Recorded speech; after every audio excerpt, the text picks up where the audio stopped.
Welcome to Palnadu punch. నేను మీ JMR. ఈరోజు పల్నాడులో అత్యంత సమస్యాత్మకమైన నియోజకవర్గ రాజకీయ చరిత్ర గురించి తెలుసుకుందాం. పల్నాడు అంటేనే పౌరుషానికి ప్రతీక. ఆ పల్నాడు రాజకీయాల్లో గురజాల నియోజకవర్గానికి ఒక ప్రత్యేక స్థానం ఉంది. పల్నాటి యుద్ధం జరిగిన ఈ గడ్డపై నేటి రాజకీయ యుద్ధాలు ఎలా జరుగుతున్నాయి? కమ్మారెడ్డి సామాజిక వర్గాల మధ్య సాగే ఈ ఆధిపత్య పోరులో గెలుపు ఎవరిది? ఓటర్ల నాడి ఏంటి?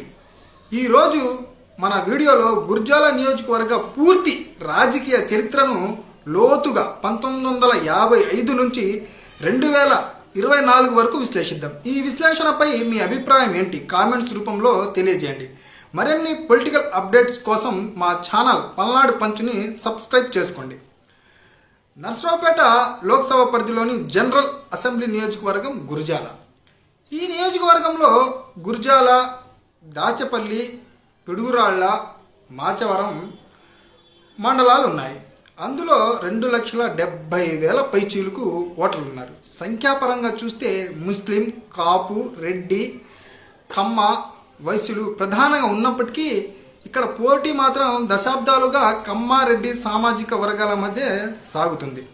1955లో ప్రారంభమైన ఈ ప్రస్థానంలో తొలిసారి కృషికార్ లోక్ పార్టీ విజయం సాధించింది. టీడీపీ రాకముందు కాంగ్రెస్ 3 సార్లు, సిపిఐ 1 సారి గెలిచాయి.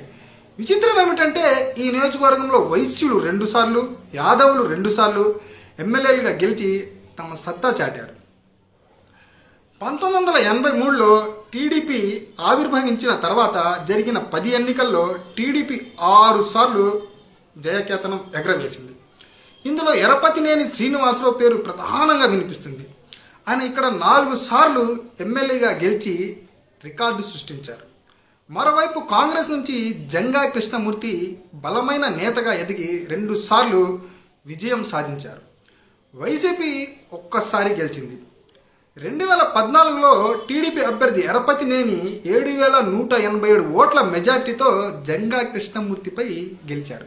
1983లో ఇక్కడ నుంచి మహేష్ రెడ్డి తండ్రి కృష్ణారెడ్డి గారు ఓడిపోవడం జరిగింది.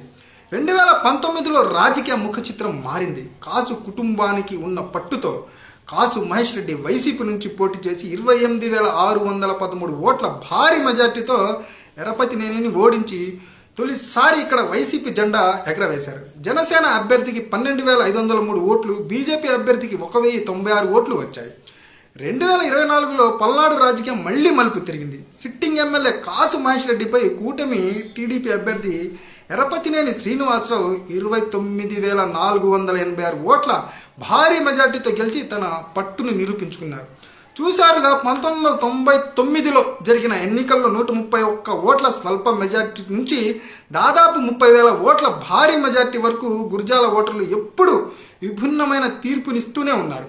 అభివృద్ధి, కుల సమీకరణాలు, పల్నాడు పౌరుషం ఇవన్నీ గురజాల రాజకీయాలను శాసిస్తున్నాయి.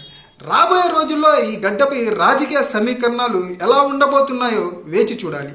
ఈ వీడియోపై మీ అభిప్రాయాన్ని కామెంట్ రూపంలో తెలియజేయండి.